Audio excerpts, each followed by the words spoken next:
বিসমিল্লাহির রহমানির রহিম। প্রিয় দর্শকবৃন্দ, আসসালামু আলাইকুম ওয়া রাহমাতুল্লাহ।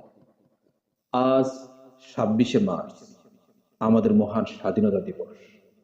এটি শুধু একটি দিন নয়, এটি আমাদের আত্মত্যাগ, বীরত্ব আর গৌরবের প্রতীক।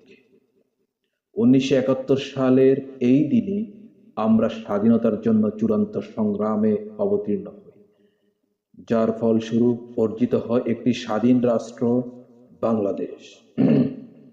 এই মহান দিনে আমি শ্রদ্ধাভরে স্মরণ করছি সেই সব বীর শহীদদের, যারা দেশের জন্য সর্বোচ্চ ত্যাগ স্বীকার করেছেন। তাদের আত্মত্যাগের জন্য আমরা চিরঋণী। পাশাপাশি আমরা দোয়া করি মহান আল্লাহ যেন তাদের আত্মাকে শান্তি ও মাগফিরাত দান করেন।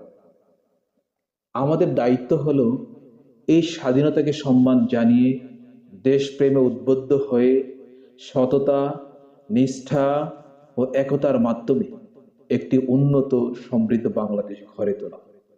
বাংলাদেশ চিরজীবী হোক।